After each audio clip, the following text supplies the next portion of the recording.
Well, welcome to church. How's everyone doing? You guys doing okay? You guys tired, a little bit tired? It's getting busy, right? Well, welcome to church. I'm glad you're here. I'm glad that you're here with us today. And as always, as the season is changing, your outfits are changing. Black Friday was a few days ago, so some of you bought some Black Friday clothes. So I just want to appreciate you. So you took the time to get ready. Look at someone next to you, tell them, wow. They don't sound convinced. Turn to someone else, tell them amazing. You look good. Well, right now, around this time of the year, we have a tradition in our church where we enter a season in thanking God for what He's done in this past year, but also trusting God in the coming year. We're entering a season where we put our faith in Him and our trust in Him once again. And how we do this is that we give beyond what is required of us. We give sacrificially. And this is what we've been doing for a couple of years now in the church. This has been our tradition that we give in thankfulness to what He's done. We give back thanking God for this year, but we're also giving back trusting Him in this next year. And so how we do this is we give at the end of the year. And also for that, the purposes of our giving is not just to thank Him, it's not just to trust Him, but it's the purposes of building God's kingdom. Our year-end offering will be into remodeling this building. We're going to tear it down and we're going to build up a church in His name. We're going to tear it down. I'm going to say this every year till it happens. We're going to tear it down and we're going to build up a church in His name. We have many dreams here. Praise Christian Academy, a daycare over there, a child care over there. Then we have a gym facility here. And then we have, let's say, we built a new sanctuary, a new auditorium. The sound is nice, everything is nice. We built new washrooms. We have a nice washroom that actually works. We built all these things. We built a senior's home. I don't want to call it a senior's home. We built a care home over there. We have many dreams. So then, let's build it. Let's build it. Let's build it for God's kingdom. Let's build the church. So we're going to give at the end of the year, and our giving is going to be at December 18. December 18. Turn to someone next to you, tell them December 18. December 18. I don't want you to miss out on this. We only do this once in the year, this one special offering to God, and we're building His church. You know what? When we do build the church, and when you see the building here, everything is new. You can say, I took a part of this. This is the legacy that you will leave on from generations to generations to generations. So December 18th, we're going to give. Me and Chang, we're going to give, and I invite you to church. Let's give unto the Lord. Let's build His kingdom. But let's also trust God and thank Him for everything He's done in this year. So to build our faith towards our giving week, our giving day, we're in a series called Wonder. Wonder. And the reason why we are in this series called Wonder was because in 2022, this year, was a year of the Lord's favor. Many of us have received so many things that we can't explain how. We don't know how it was possible. We don't know how it came to be. But when we can't explain how, we always said, who? It was God. He works in mysterious ways. I wonder. I don't know how, but I know who. And I like what Chang said last week. She told us this, that in the beginning of this year, she just wondered, how is this going to be possible? How are we going to fill the seats? How are we going to bring people back to church? She said that in the beginning of year. Her wonder was in doubts, but in the next year, her wonder is now in faith. I wonder what God is going to do next. Let your will be done. Let your kingdom come on earth as it is in heaven. I wonder what God is going to do next. So we are in our second week of this series, Wonder. If you weren't here for the first week, we talked about not about that. Not about that. And we talked about this question of what's next. We always have this question of what's next. What position will I find myself next? And we always want a high position, right? But what we learned last week was that position doesn't matter. What matters is that you are a child of God. Whether you find yourself in a high position, in a low position, and what's next, as long as you are a child of God, that's all you need. You have inheritance with that. We've also learned to reset our expectations. Reset your expectations on what God can do, like a child. Let your will be done. Let your kingdom come. Today, we are in our second week, and this is where God brought me for our second week in our series, Wonder. Exodus 16, verse 11 to 15, it says this, "Then the Lord said to Moses, I have heard the Israelites' complaints. Now tell them, in the evening you will have meat to eat, and in the morning you will have all the bread you want. Then you will know that I am the Lord your God." That evening, a vast number of quail flew in, covered the camp, and the next morning the area around the camp was wet with dew. When the dew evaporated, a flaky substance as fine as frost blanketed the ground. The Israelites were puzzled when they saw it. "What is it?" they asked each other. They had no idea what it was, and Moses told them, "It is the food the Lord has given you to eat." In our second week, this is what I want to talk to you about. I want to talk to you about this isn't it. This isn't it. Turn to someone next to you, tell them, what is that? What is that? Now, Christmas is coming soon. Christmas is around the corner. Look at someone next to you, tell them, don't forget me. Black Friday is still on, don't forget me. Cyber Monday, don't forget me. Coming soon. I have a question to ask you. How many of you have received gifts that actually surprised you? How many of you received gifts that you actually wanted? This is so sad. How many of you received gifts that made you happy?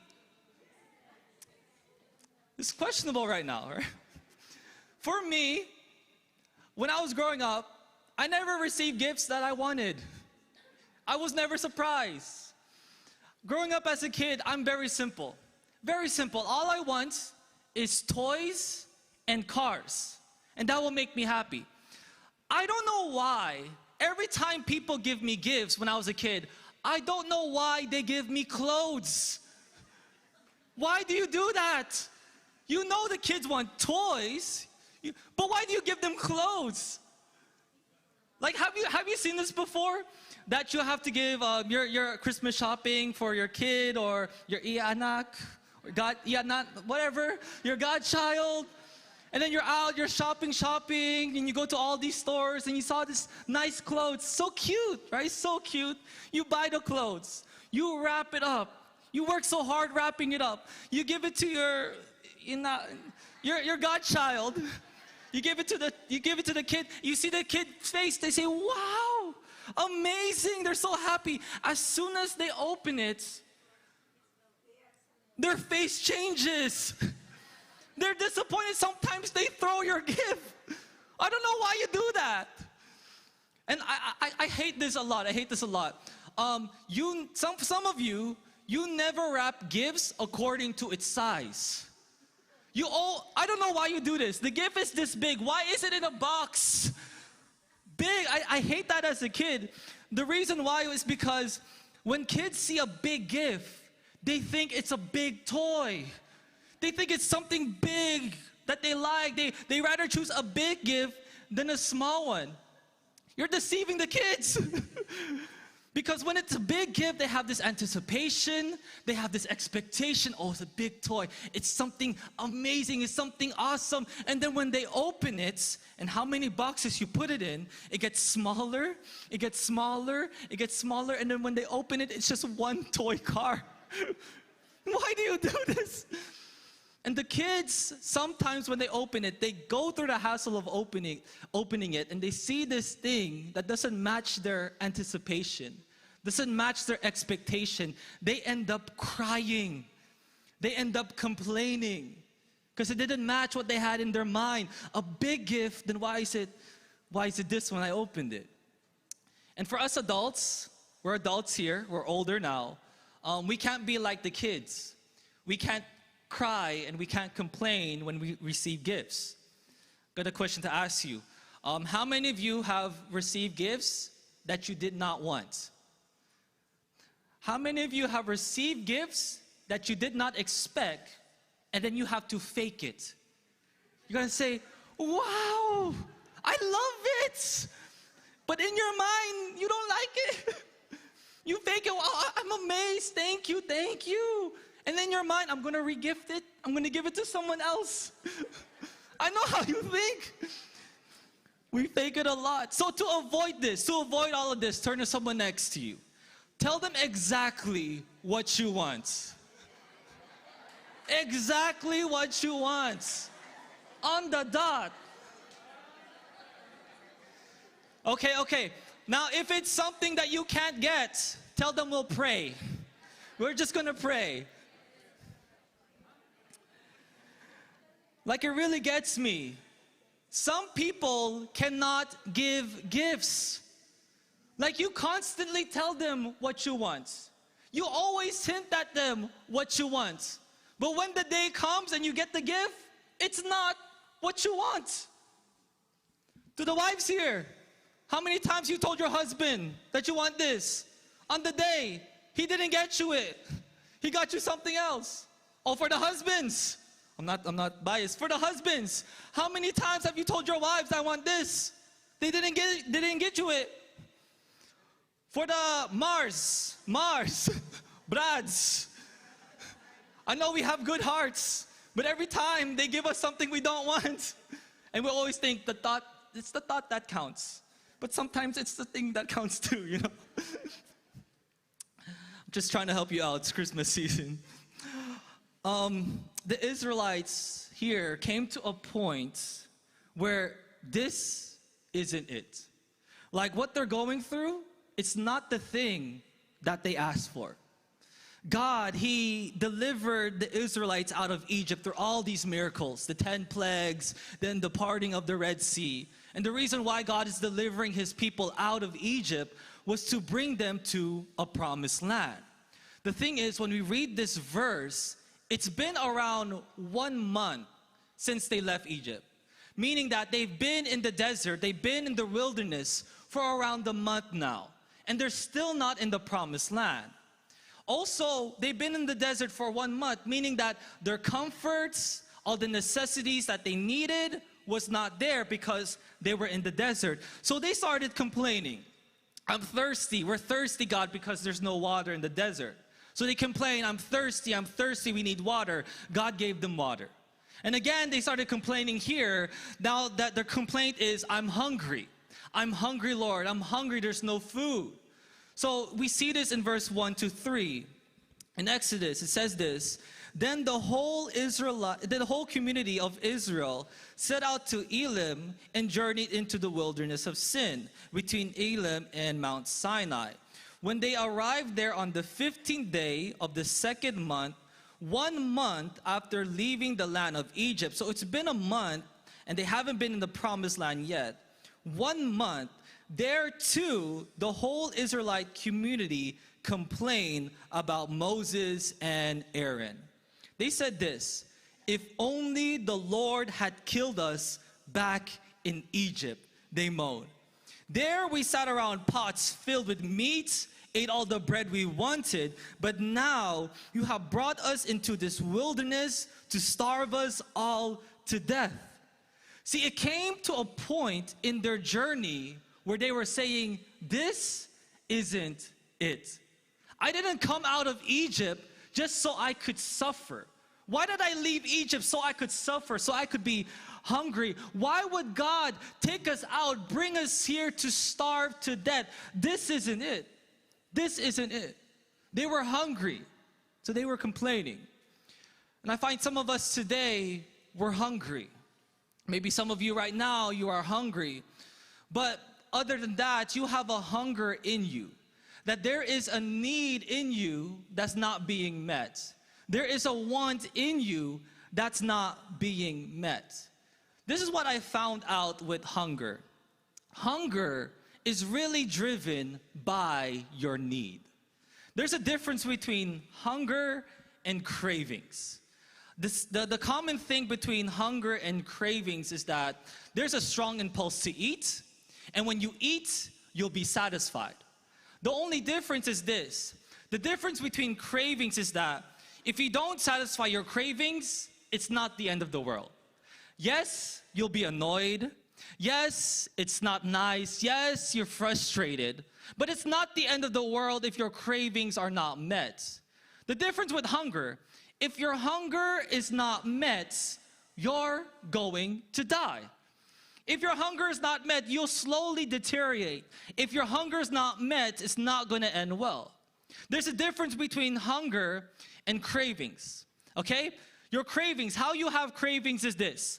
You're either pregnant, so you have cravings, or you haven't eaten a certain food for how long, and you miss the taste, so you have cravings. Or you see someone else, they're eating a food, they're enjoying the food, and now you see them and you want to eat the same food too, so you have cravings.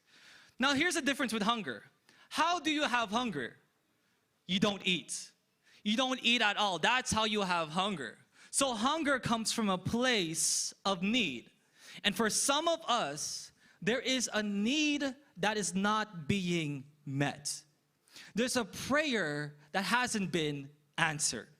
In terms of your health, you are not getting better. So there's a need there. There's a hunger there. Financially, you are struggling. So there's a need there. There's a hunger there. Emotionally, you are not good. So there's a need, there's a hunger. Relationally, it's not good. So there's a need, there's a hunger. Now here's the thing. When someone's hungry, they're not nice. Look at someone next to you. Do they look nice right now? Look at their faces. When someone's hungry, they change. For my wife, as you all know, she is such a kind, jolly person. But when she's hungry, she's so mean. And now that she's pregnant, that's double now. So I always make sure she's eating. It's okay if I don't eat, as long as she's eating, because she's mean when she's hungry. Just giving you a heads up. So when you see my wife a little bit, antsy, it's just she's hungry. She doesn't have a problem with you. She's just hungry. She changes. And I've also come to know this. When someone seems off, when someone seems like there's something wrong with them, it's usually because they're hungry. All you need to do is feed them, and they'll change right away. So a lot of our complaints, a lot of our problems is that we are hungry. And our hunger, it tends to change us. It tends to make us have a different posture. When a need is not being met in your life, what happens? You get hungrier, you get hungrier, you get hungrier, you get hungrier. And when that happens, it starts deteriorating how you approach God and how you approach people. Back then, before all of this happened, before your hunger happened, back then, when you came to God in thankfulness. You came to God in gladness. You were so happy just to be here.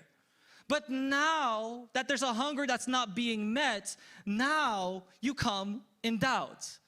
Now you come in complaints. Now you're so critical wherever you go, because there is a need not being met, and you're getting hungrier, more frustrated, more complaintive. And we see this in verse 2. It says this, there too, the whole, everyone say whole community of Israel, okay? It's not just one person, not just two. Everyone in Israel is complaining about Moses and Aaron. This is what I found out, okay? I find out a lot of things. The reason why we have doubts, the reason why we complain or we say complaints is because it comes from a place of fear. For Israel, they had a fear. if my hunger is not met, I'm going to die. Now for us, we may not have the same situation that we'll literally die if our hunger is not met. But we say this, if I don't get paid this week, I cannot pay off my rent. We say this instead, if inflation doesn't get better, I'll have no more room for retirement. How can I retire? Or we say, if they don't get better, I might lose them. Or you might say, why do they do this way? Why do they do that way? It's the end of the world if they do it this way. It's going to ruin everything. A lot of our doubts, a lot of our complaints is coming from a place of fear. And that's how we cope with it. We just doubt and we just complain. And the things you say when you complain is crazy. The things you say in your fear is crazy. Look at this, verse 3. This is what they said in fear. They said, if only the Lord had killed us back in Egypt. That's crazy. That's a prayer that you don't want to be answered. You would never, why would you say this in the first place? The thing they said out of their fear, if only the Lord had killed us. They prayed for God to kill them.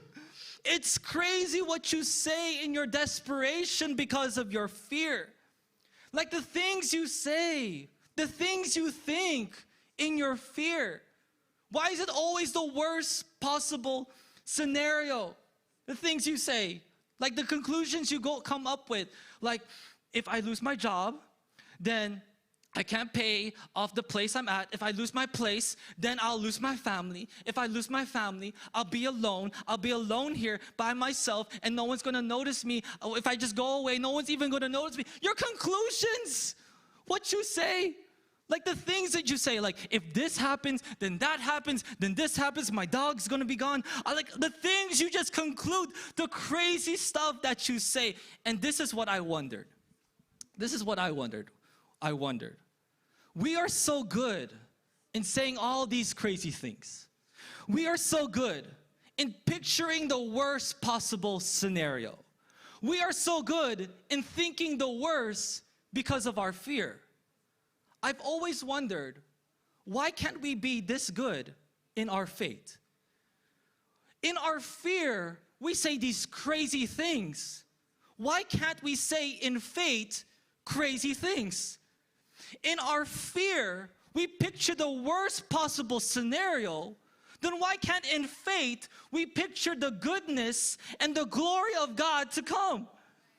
In our fear, we always are thinking the worst, but why can't in our faith think of God is going to work a miracle today? In our fear, why are we like this? Why can't we say it out in faith? I've always wondered. Like in our hunger, in our need not being met, we react in these ways.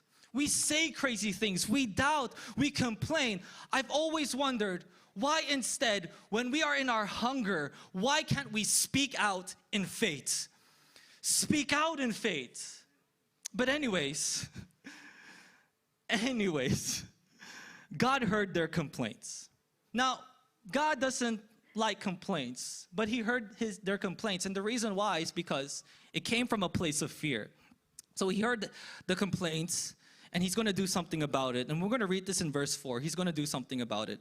We're going to read it in the NIV. It says this: Then the Lord said to Moses, I will rain down bread from heaven for you. God told Moses, I will rain down bread. Everyone say bread. Now the key word here is bread. Okay? God said, I will rain down bread for you. But in verse 13 to 15, we're going to read it in NIV, it says this, okay? When God said, I will rain down bread, he's done it. So in verse 13, that evening, quail came, covered the camp, and in the morning, there was a layer of dew around the camp. When the dew was gone, thin flakes like frost on ground appeared on the desert floor.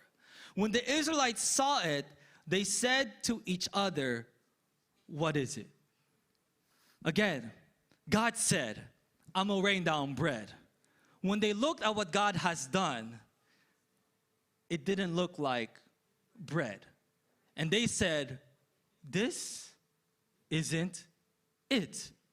This isn't bread. Okay, so if it's not bread, they wondered, what is it?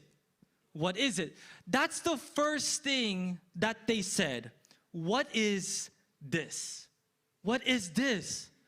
Sometimes this is where we get confused with the promises of God. God says one thing, but when He does it, it doesn't look like what He said. God said, I will rain down bread, but when they saw it, it was not bread. And I find that this is where we get frustrated. We pray for one thing, we believe in one thing, we give towards one thing, but when God does it, it doesn't look like what we prayed about. A lot of us, we say this, what is this?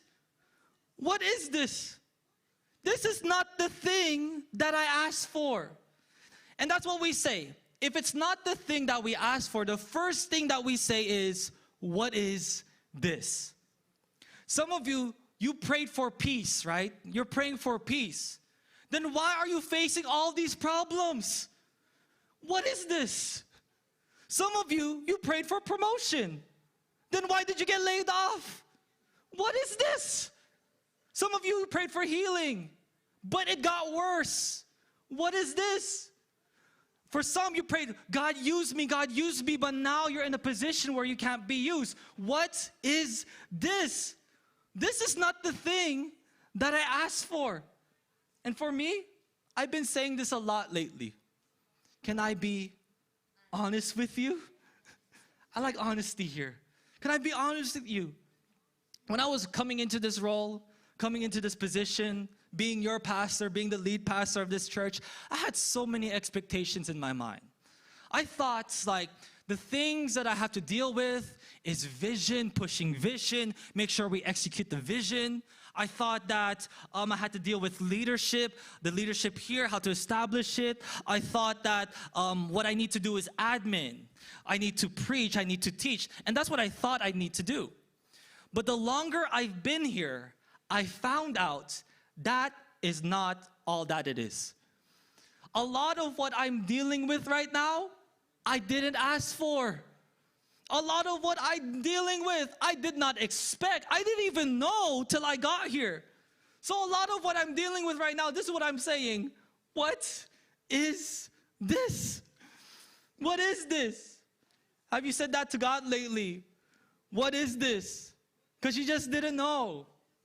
You didn't know parenting would be like this. You didn't know your kids would turn out like this. You didn't know coming to Canada it would be like this. You just didn't know.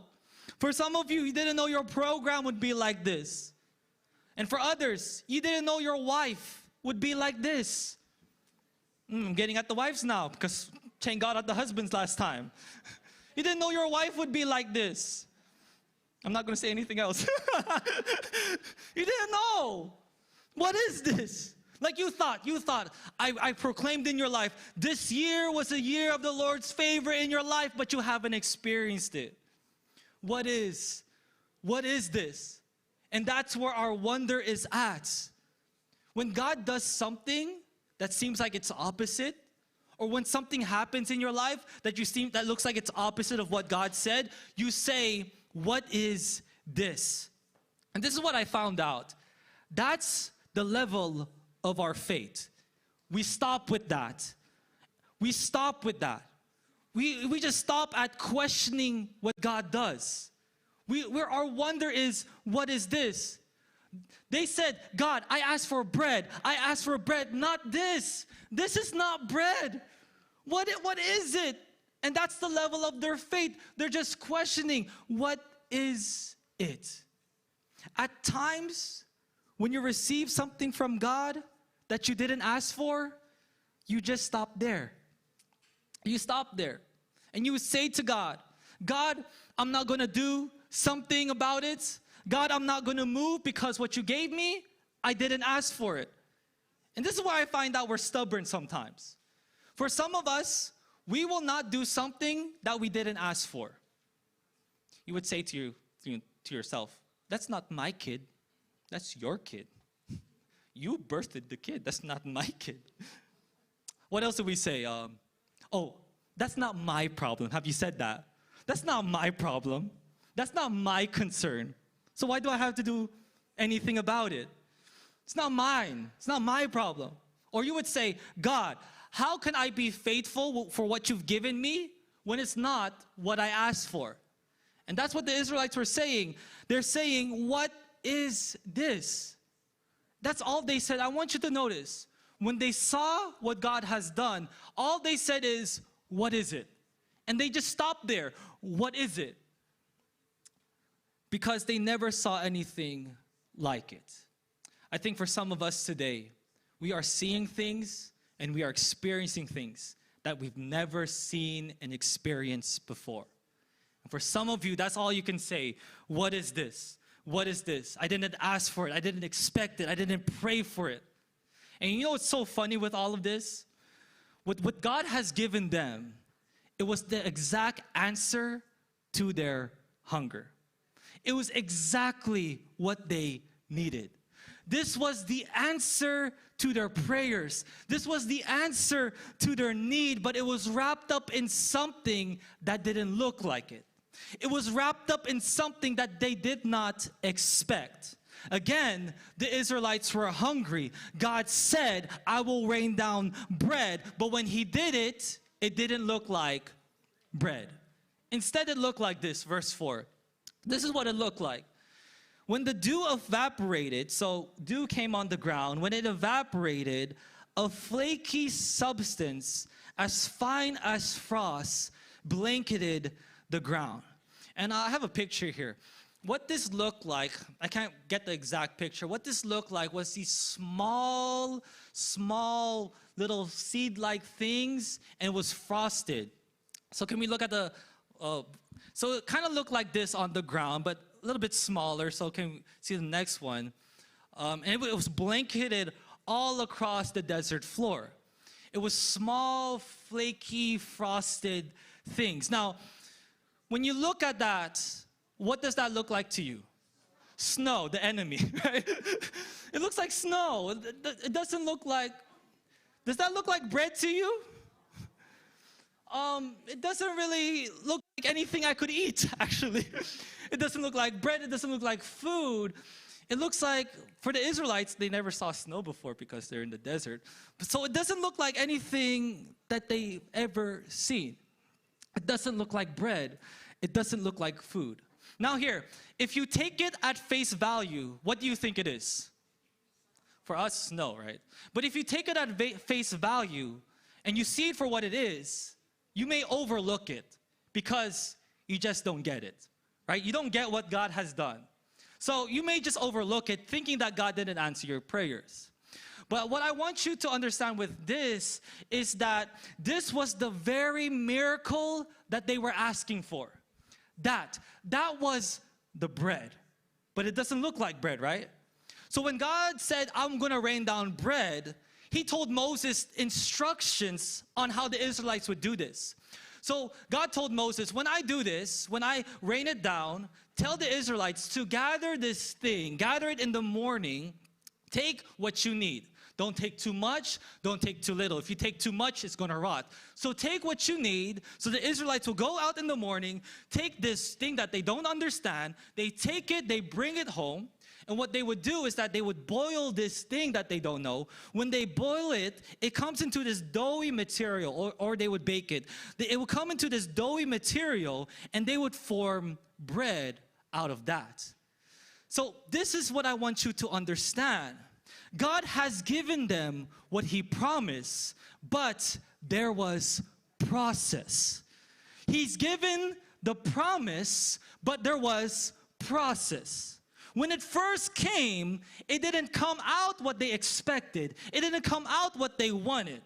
And if they rejected it because it didn't come out like bread, if they rejected it because it didn't look like what they asked for, they would have missed out on the miracle given to them because there is process.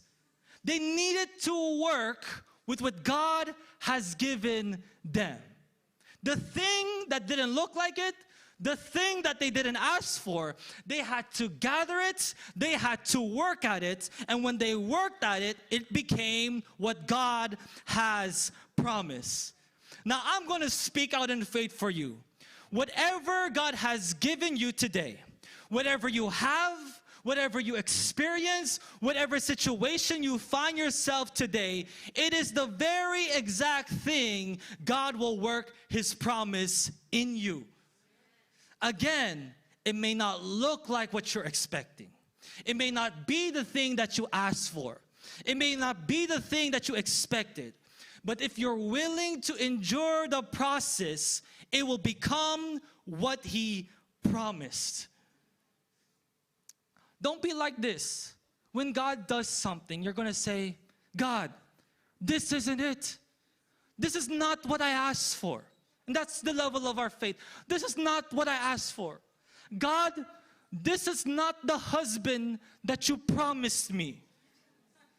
But it is the husband God has given you. So work at it. Work at it. So he can be the husband God has promised you. Build him up. You like how I'm at the husbands, right? Build him up so he can become what God has promised. In the flip case, God, this is not the wife I asked for, but it's the wife He's given you. And work at it, build her up, support her so she can be the wife God has promised you. Same thing with your work, same thing for your jobs. This is not the job I wanted, this is not the position I wanted, but it's the job God has given you. So work at it, be faithful in it, and it will become what He's promised you. And that's with anything, your career, your kids, you're saying, this is not what I asked for. But don't stop there. Work, gather it, endure the process. It will become what He promised. I think for some of us, we love to judge it on the beginning. Like if it doesn't look like it, if it doesn't look like the promise, then it's not the promise. Like they would say, God, that's not bread. That is not bread, God. Or you would say, this is not good. This is not turning out well. This is not favor. If you always wait to look like what you wanted, you won't move. And that steals you from the process of getting that promise. God has given them what they needed, but they had to gather it. They had to work at it. And it became what God promised. The very thing that they have right now was the promise God has given them for the need that they have. It didn't look like it. It wasn't something that they asked for. And if you find yourself today like that, it doesn't look like it, it's not what I asked for, trust God that He's given you exactly what you need. What is it? That's what they said. What is it? And some of our faith, that's where our faith is at. What is it? And we stop there. But look what Moses said when he saw this. It's crazy what he said. Verse 15. When the Israelites, we're going to read NIV. When the Israelites saw it, they said to each other, what is it? For they did not know what it was, including Moses. Moses did not know what it was too. But look what he said in faith to what he saw. He said this, it is the bread. Can we put the picture up again? He said, this is the bread. Can you just imagine how dumb that sounded? Like God always puts him in situation where it just sounds dumb a lot of the times. They were stuck, Pharaoh chasing them, the Red Sea's there. He came to the people. God is going to part the seas. That sounds so dumb. And look, in this case right now, okay, I want you to picture it. The people of Israel are complaining, and there was around 2 million people, not 2 people. 2 people complaining, that's too much for us. 2 million people complaining about the same thing, that's a lot. And so Moses is saying, God, my goodness, God, like there's so many people complaining, God. God, you heard them, right? There's so many people complaining, and God's like, I heard their complaints. This is what I'm going to do, Moses. I will rain down bread. And Moses like, okay, God. He went to the people complaining, 2 million people. God is going to rain down bread. And then when it happened, when he saw this, it didn't look like bread. And this is what he said, this is bread. That required faith. That required faith to do. Look, just imagine how dumb that sounded, how dumb this looked. That is bread. Some people thinking, Moses, you need to go to the hospital. You need to see someone. That doesn't look like bread. See, Moses could have easily be the same with the people. He could have went to God saying, God, I know I'm not you, I'm not God, but I don't know if you know this, God. That's not bread. He could have been like that. He could have said, God, I asked for bread. You said bread? What's this? He could have easily be the same as the people. But instead, he didn't conclude that. He could have concluded that God didn't answer my prayer. God didn't do what he said he would do because it didn't look like what he expected. We could have easily wondered why. I wonder why God didn't answer my prayers. And I think for some of you, you're stuck there. You're stuck just questioning, God, why haven't you answered it? You're stuck there and you're doubting, what is it? What is it? What is it? But look what Moses did. When he saw something he's never seen before, when he saw something that didn't resemble anything, he said, this is bread. And that required faith. Sometimes I think this is what we need to do. Whatever situation you find yourself today, if it doesn't look like what you expect, if it doesn't look like what you asked for, sometimes this is what you need to do. You need to step in there and call it what God has promised. This is bread. Coming into this year, I'm going to warn you. We're going to face a lot of things, and we're going to experience a lot of things that we didn't ask for and that we did not expect. But do not stop there. Don't say this is it. This isn't it. You know what isn't it, church? You know what isn't it? You know what we don't do in church? Okay, I want you to understand this. This is our value. In church, we do not stop. We do not give up. We will always keep believing. We will always keep having faith, having hope. We do not stop. We don't give up. Turn to someone next to you, tell them, don't give up. Tell there's someone else, say, don't quit. Turn to someone else, tell them God is going to do it. In church, we don't quit. The Spirit doesn't give us a spirit that quits, but a spirit that perseveres. Keep believing, keep hoping. Don't judge it in the beginning because it didn't look like it. Stick through it in the process. Work at it, work at it, work at it. Next year, I want you to have the faith to believe in any situation you find yourself. I want you to have the faith to say, this is what I asked for, and it is for my good. I want you to step in the process and say to your situations, this is bread. This is bread. Some of us, we gotta be like Moses, be dumb sometimes. We're gonna say, this is bread. Step into your situation, tell them, this is my healing. Step into your situation, tell them, this will be my provision. Step into your situation, tell them, this is my promotion. You gotta say, this is bread. It may not look like it, but you know what I'm gonna do? I'm gonna keep working at it. Whatever God has given me is exactly what I need. This is the promise. This is the bread. This is bread. So coming into this next year, let's be like Moses and claim it by faith.